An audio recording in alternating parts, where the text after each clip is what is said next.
Ce grand thème de la psychogénéalogie et comment tout ça œuvre en nous. Alors on a bien vu que l'arbre a des racines, d'accord, qu'il y a des gens avant nous, beaucoup de gens qui ont vécu avant nous dans notre arbre généalogique, et nous en faisons partie. Alors j'ai une question à vous offrir.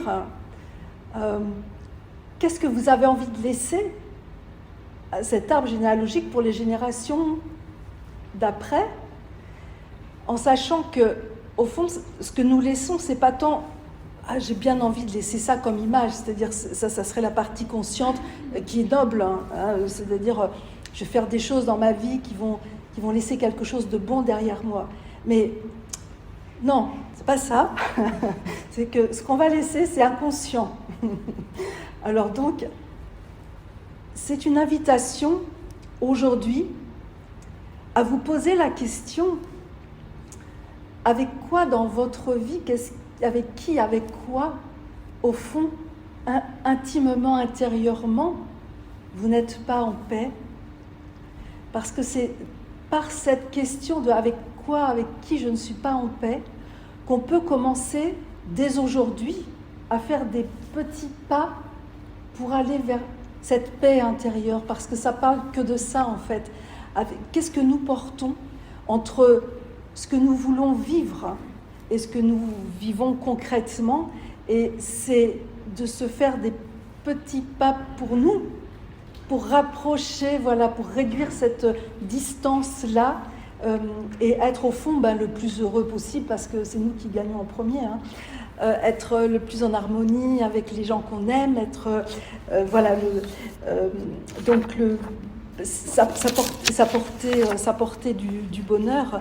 Et si je peux me permettre rapidement, parce que c'était un clin d'œil de ce matin, j'ai reçu un mail d'une enquête qui a été faite par une infirmière en Australie, mais une infirmière qui travaillait dans les soins palliatifs et qui a fait une enquête en posant une question très délicate aux gens qui étaient en fin de vie.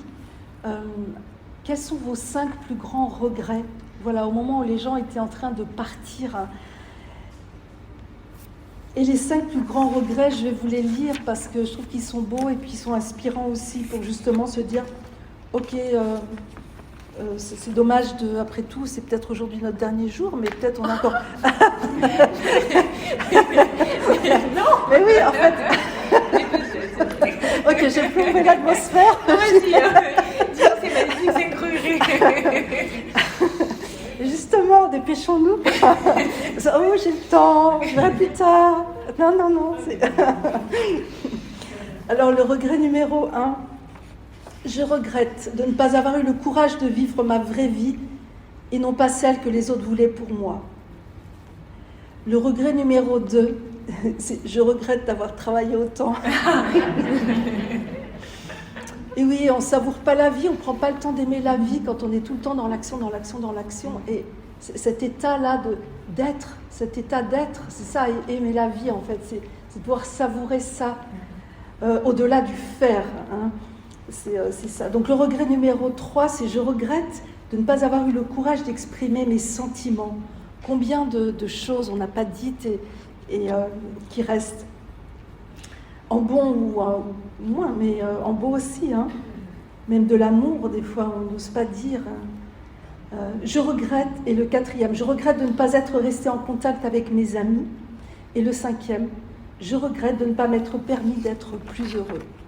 Donc je vous invite dès aujourd'hui à faire vos petits pas pour être heureux de chacun, notre bonheur, et ce qui nous rend heureux, ça nous est tellement intime et personnel. Et voilà, si ce moment vous a permis d'ouvrir des portes et des fenêtres et des greniers, les caves, en tout cas pour y voir plus clair, pour aérer la maison intérieure, écoutez, voilà. Merci de votre attention. Merci.